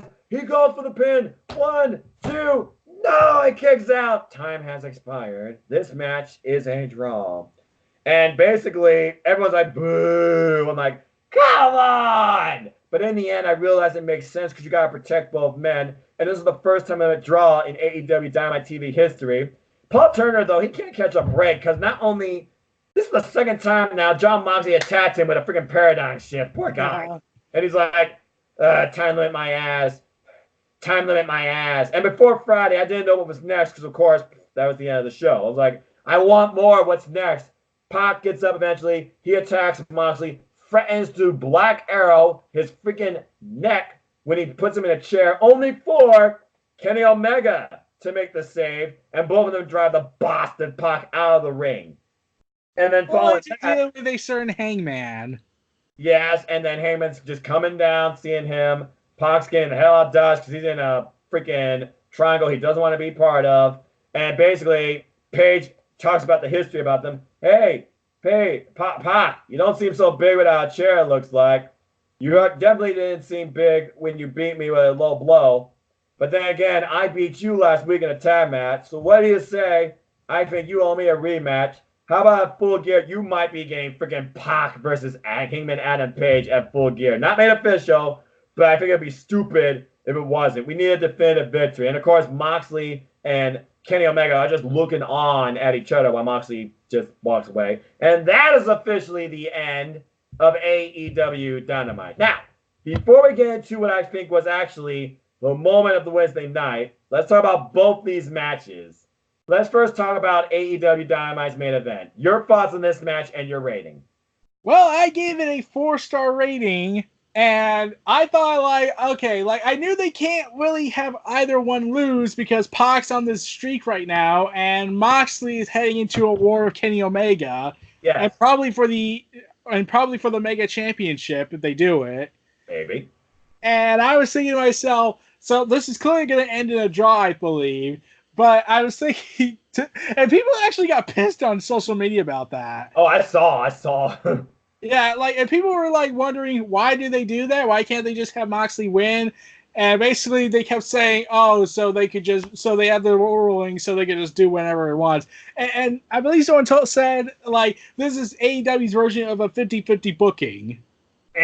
No, much more than that. It actually makes you believe that the match matters. You're hoping. You're hand and when I think of 50-50 booking, it's basically victory and loss, then victory and loss, and then victory and loss, and no one side getting the advantage over the other. Whereas AEW was okay, we can't have either of these guys lose, but we can't have one beat the other, so we might as well just do the draw. And it's the first draw that makes sense, too, in AEW Dynamite TV history. Now, I don't mind them doing this once the blue moon under the right circumstances, because, again, they really pushed their time limit to the last second, as you can tell. But it also really made wins and losses matter and made the matches matter, too, as far as length and storytelling. You hear all the time these complaints about matches with so many flips, so many near falls. What's the point? Is there a time limit? Blah, blah, blah. Or this match is not going to go nowhere near the time limit. Why do all this excessive nonsense with these pinfall submissions? This match used every last minute within the time frame. All the falls made sense. You believed in them, and neither man could put the other away. Yeah, and I loved how when after Pac kicked out, Jon Moxley, even though he knew that Pac would be able to kick out, was still I still got to get a victory. I still got to get a victory. And tries to land on him so they can try and make the pinfall attempts more meaningful. Yeah, because he literally couldn't capitalize on it. And that was the problem here. If he capitalized on it sooner, he probably could have got the win for all you guys know, but he didn't. And plus, you got to consider this. Wouldn't it be best to have Pac or Moxley win their match against one another on a pay-per-view for a major moment instead of free television? Yeah, exactly. Under the right circumstance, you got to consider wins and losses matter. The more wins someone has, the more you could be in contention for the AEW World Championship. Because there's no mid-card title here, people. There's only one top title, and these two are not a tag team. Yeah, and right now, and I don't know when they're going to introduce the mid-card title. I don't think they're going to, because Khan says, like he says before, they're only going to focus on singles division, tag team division, men's division, women's division. Now, would that mean they would eventually do women's tag titles? I don't think so. Well, the Young Bucks said they want to do a women's tag title division, but I think they're going to wait till they bolster it up enough. And for the singles division, I think they will eventually introduce a mid-card title. I get the feeling they're going to do, it's going to be like the start of the new year, my best guess, and they're going to have a tournament for it. Okay, maybe like a TV title or something. Yeah, and maybe they do this. They save the finale tournament match for their WrestleMania equivalent event, which I keep calling it. They should call it All or Nothing. If that happens, I'm gonna say right now, you called it, and you really should trademark that because you would make a ton of money, or at least get a VIP spot. Be like, hey, Cody, did you guys consider what you're gonna do next year as a big time event? Maybe call something All or Nothing. Hey, maybe they'll call next year's event in August All or Nothing. No, they're going to call it All Out. When I think of All or Nothing, I think, and Arnold brought this up. Like I said, they should have it at the stadium in Florida. I mean, it would make perfect sense. Their home turf, Jacksonville Jaguars. I truly think with enough time, they can do it. And I was thinking to myself, imagine how Vince would feel if AEW sold out an entire stadium in their first year, whereas it took Vince over 50 years. Pretty much, and even then, he's still not selling out everything. We are sold out. You're full of crap. All right, now let's go back to NXT's main event. What did you grade that triple threat match, and your thoughts on it? Okay, I said it was phenomenal. It was awesome. There's nothing I would change about it. I loved how Roderick Strong didn't get undisputed help. Right. Yeah, that's So this is where the rating comes in. I gave it, and this is the highest rating so far of the Wednesday Night War, 4.75. Damn, you thought I was near perfect. Yeah. All right. Uh, yeah, and anyway, following that though, NXT once again exceeded TV time. They were not over. Because there was one thing they did say last week that was supposed to happen that I was like, okay, maybe you're not gonna have time for it. We basically get post-match beatdown, Undisputed Era asserting their dominance. They're attacking Keith Lee because Dynamic's still laid out unconscious in the floor by the timekeeper area. And basically coming out, we get Ciampa with new Titantron, by the way, with his trusty camel clutch. The man is fearless. He sees 4-on-1. He doesn't care. But then we also get some continuity as well because there was another person that says, I'm not going to know how I feel about it until I meet him face to face. Johnny Wrestling comes out, and we literally get the look, and it's like DIY is back. These two are ready to kick Undisputed Era's ass. Numbers are still not in their favor. It's 4-2. And then it happened. Finn Balor with the hottest pop of the night, and we literally get a 3-on-4, which looks like they can handle the Era. And just as it looks like they're about to fight, Finn Balor removes his jacket and then shocks the world. What the hell? What the hell? I think at this point is where Marinello almost lost his voice. The air gets sucked out of the arena. Ciampa can't believe it. Gets tapped before he can even do anything. Finn Balor looks on from the corner.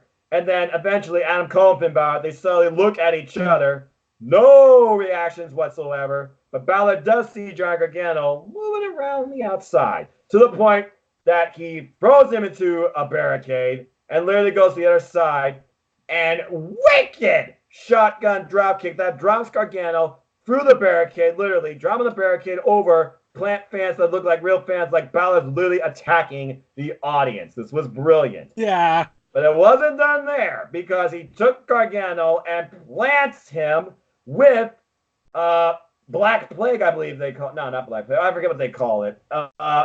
Anyway, implant DDT, brainbuster pretty much, on the freaking steel rampway to the point Johnny Gargano, he is literally involuntarily moving his body. While Undisputed Era finished the beatdown on Ciampa. And then Finn Balor, and then while they do that, Finn Balor does the very familiar finger pose on Johnny Gargano. Because he started Bullet Club. Prince Devitt is back and he is in NXT. Oh my God. I thought, oh my God, is he going to literally be part of the Undisputed Era? No, this is much more than that.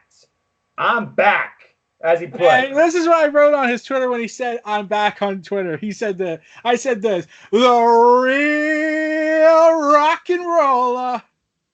Yep, Finn Balor, Prince Devitt, 0 Fs, Bullet Club is now NXT. I can only imagine what Good Boy Tama Tonga and Balak Fale could have followed this. I haven't seen anything on their trip, but we did get some subtleties from AJ Styles that, well. And then the OC is like, hey, about time. And but then anyway, responded. Yeah. Anyway, we freaking got Prince Devitt in NXT. There is no doubt in my mind we're going to get freaking Finn Balor versus Johnny Gargano at NXT TakeOver War Games because you got the heart and soul of NXT now who's for life versus the previous leading NXT champion of all time, former heart, it seems, of NXT, now turned bitterly black in Prince Devitt against Johnny Gargano. And you can really tell who's heel and face it because in exclusive, we see Johnny Gargano being dragged through the area. All was like, oh my God. And Johnny Gargano can't believe it. He's kicking himself out in the air, of course, holding his head and neck. And then Candice LeRae is accompanying him. And as they're going into the ambulance, who goes in the ambulance with them? Ciampa. Yeah. And also, some people were annoyed of Candice LeRae going to her husband. I was like, okay, I get you don't like seeing her being seen as Mrs. Gargano, but dude, that's his wife. Enough said, people. This makes sense to me because he got effed up, and Ciampa, hey, what's past is past, all right? These two are best friends, whether you believe it or not. Keep it that. My God. Oh, and I heard the audience reaction. Oh, they were. Some lady screamed at Balor saying, burn in hell! Yeah, I bet it was the granny. Yeah, and some people on Twitter look like this was like a divorce for them, thinking Balor was basically, and like some people say, I'm not on the NXT again. Balor broke my heart. It sounds like the kids crying when Bailey broke the Bailey Buddies and turned against them, and they turned into a shirt Bailey Buddies killer. Except this wasn't a grown adult, and people kept slapping them with comments that say he was like this in Japan. What's different now? Exactly. They're just finally putting in that influence, and in my opinion, he needs this. You can't go back to the old ways with Finn Balor. You have to recreate him. The main roster did nothing but deflate him, and now he's freaking Bullet Club, Prince Devitt, Finn Balor in NXT. What is not to like about this? That was the moment of the Wednesday Night War this week. Yeah, and here's the thing. AJ actually talked about that moment. Oh, did he? What else he said? Yeah, he says that he continues to hate how Johnny Gargano is being booked, attacked by nuts, supposed he was going to get cheered against him. Finn Balor better not join Undisputed Era. Doesn't fit him at all. Well, considering Adam Cole was a later member of Bullet Club beyond the era of Prince Devitt under the cleaner Kenny Omega, I can honestly see maybe one day this turning into Finn Balor taking over Undisputed Era and Adam Cole, he's on the outside looking in. Now, whether or not that means he gets called up, or help us, or goes on a singles run on his own, because Adam Cole, he can lead himself, man. That's why he's the leader of the Undisputed Era, okay? Yeah, and then I thought of this. Imagine, since Balor has stated his intention to go after the NXT title, what if they go ahead and reference how like, what if they do this? What if they do this? Balor is on TV and confronts Cole as they're building up towards their match, and then Balor does this makes a reference. You see, when I was betrayed by my buddies in Japan, I kicked their asses while you were being poisoned and fell dead. Oh! Triple H, make it happen. I am so excited for this. But the bottom line is this. You may not be able to do NXT Japan right now with what you want to do since Bushi now has come together with New Japan Pro Wrestling and Stardom. That's awesome in itself. But the bottom line, you got freaking the original creator of Bullet Club in NXT. Don't fuck this up. Yeah. And that's pretty much it. And here's the thing. Although in terms of match quality, AEW gets the victory on that. But in terms of story progression, NXT wins it. And as personal as we always do, I always wonder, you look at the overall, the match quality, the storytelling, the moments. NXT wins this week, giving me Prince Devitt from Bullet Club. But so for my record is 2-2. Yeah, my record now is 1-1-2 because both shows are like fickle equal to me. This week though, NXT, you won in my personal war. You are now, it's 1-1-2 for me. And as far as both shows go, as far as just a simple grade, both shows were A's. There was probably like maybe a 5% difference in my overall appeal between both shows. Now, I want to say this real quick, though, as far as ratings go. You know they're trying to focus on that key demographic. I look at Showbiz Daily and I look at it like this. They both increased in that demographic that WWE is looking for. So they got that win there. They're both doing amazing in viewership. But AEW, though, is definitely still winning at that because they also have the second avenue with True TV. If you add True TV's numbers to this, I'm pretty sure they're still over 1 million. But they did lose more overall in their crowd, while NXT lost less.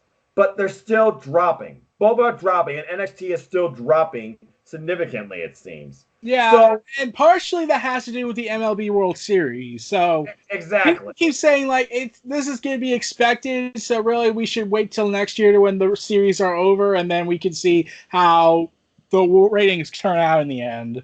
Well, the bottom line is this: they both went up in ratings. AEW was top 5. It was number 4 for that night because again, it lost out to baseball. NXT moved up from 30 to 21. Bottom line, both shows are still continuing, and Wednesdays are still my favorite days of the week, followed by Tuesdays and Thursdays. But I digress. But with that being said, I don't think I have anything else to say. Well, there's something I want to say. What? Seth Rollins in the news of AEW. Oh, okay, sure. Let's go ahead and cover that. Someone had came to a convention and asked Seth Rollins a question of, what would it be like if you fought Kenny Omega at WrestleMania? Seth Rollins responded by basically saying, well, we could do it if he ever wants to get out of the minor leagues. Yeah, like I said this. I didn't really have a problem with him saying that because if he the only problem I would have had with that moment is if he was being a jerk to the guy or saying how much money he has. But yeah. JR took this very offensively, and then he came back with his own savage comment. Oh, maybe one day Seth will be as over as his girlfriend. Yeah. Yeah, but he did also say nice things about Rollins, about how he's a talented kid. Yeah. But he also did bring up how people kept mentioning how, well, what if it's the pressure of being the top guys getting to him, which I've also said. Yeah, I feel like everyone's saying that about him. Because look, think about this. Seth Rollins has deleted his Twitter, come back to Twitter. He's put over his wad. He put over his company. And I get you're the top baby face. You are the face of the company. Technically, you're supposed to do that. But also, it's like anybody who even subtly jabs him or WWE, he fights against in the worst way possible. Yeah, and then there was the whole Jon Moxley. He took his ball and went home, even though he fulfilled his contract. But I'm going to be a bitter bastard about it for some reason out of nowhere. Even Roman Reigns acknowledges how Seth Rollins might not be necessarily all mentally there, but he still loves the WWE. But sometimes he can even be wrong in his conscious decision making. And work. Yeah. So after that incident, Gorilla Position actually talked about how Seth Rollins is cool because he's going to dress up in this weird costume or something, wearing kitty stuff. And then Seth Rollins retweets it saying this. Of cool. What? What'd you say? No, you're fine. Oh, Seth Rollins retweeted saying this. Come out and hang out with me and my super over fiance. And then someone from Twitter named Otis Section, a fan account, said, at JR, he's referring to you, babe. And then JR said, as he should. Becky Lynch is the most over talented in WWE, in my opinion. Just saying. And then Becky Lynch responded and said this. Nothing but respect, JR. You're an amazing announcer. So go down to your locker room and announce that I would whip your whole women's divisions any day of the week and twice on Sundays. I would love to see Becky one day in AEW, but let's face it, Becky is the WWE's women's division. Bayley might become a close second now that Bayley finally has a new attitude, which even Becky respects because now it makes her seem more dangerous, which means Becky needs to be more dangerous, and she wants that. You want to build somebody to challenge Becky? It has to be Bayley. But again, you can't do that. Well, there's Survivor Series, and we don't know the format yet. Do you really want to see champion versus champion, brand versus brand again? No, honestly, unless NXT kicks all their asses. If I see the yellow between the red and the blue, you best damn believe I'm Team NXT. Yeah. So, yeah, that was the major thing that happened between Jim Ross and Rollins and Becky. Yeah, I mean, but again, it's all competition. In the end, folks, I can't stress it enough. It's competition. Where do you lie? AEW, NXT, in between. Let us know. And also, Wednesdays win again. Yeah. And one last thing. Someone brought this up. How in the F is Finn Balor so much harder than The Fiend 2 months removed from this? It's a scandal. And I just responded with, because NXT is run with competence and logic while main rosterville is run by bitter contempt and senile ego. Oh, I thought you were going to say because Vince is no longer influencing Finn Balor. I was also going to say because he's a petty bastard. Yeah, that too. And that will never change. But then again, with the XFL coming in 2020, your WrestleMania might not even be the same anymore. Yeah. Oh, man. Firefly Funhouse is back. Yeah, but let's face it, without Rambling Rabbit, it basically had no real purpose to it, it seemed. It kind of fell apart. Yeah, then Rambling Rabbit died again. But then he came back to life, and then he's back, and then he got ate by the buzzer. Like, oh, jeez. And I was like, bye. I'm like, okay, what was the angle here? I'm like, okay, you just... I was going to think they were going to do a segment where it's revealed that Rollins is going mentally deluded. Like, he actually thought he was in the Firefly Funhouse. Yeah, it's like, you didn't destroy my world, Seth. You destroyed what you thought was my world. Now that I wouldn't believe, because it's like, okay, Seth is living a nightmare, but in his head, he is actually burning down the nightmare, yet the nightmare still exists. It's kind of like the Metallica's line from the freaking song they use at WrestleMania 27, the memory still remains. But nope, that would be too smart. They didn't do that. Yeah, they don't even acknowledge that. Oh, wait, he burned down a plate. Also, why did they show a graphic showing of Randy Rabbit's head sliced? I was thinking, like, when I saw it, I was like, kids show, remember? And we're not blood and guts. That's for the crappy wrestling company over We're there. PG-13. We're not TV-14. We have writers. We have PG rating, and we're the more sophisticated brand. And that's why you're having Divorce Court on Monday Night Raw, which at this point I'm almost to the point of not watching. I'm not watching Raw. I look at literally the previews for Raw and SmackDown. There's one thing on each show right now that gives me 3% interest. Anyway, but that's not what this is about. This is about All Elite Wrestling and NXT, the Wednesday Night War, and bottom line, both shows killed it. Yes. All right. Someone actually said SmackDown was the best show this week. Delusional.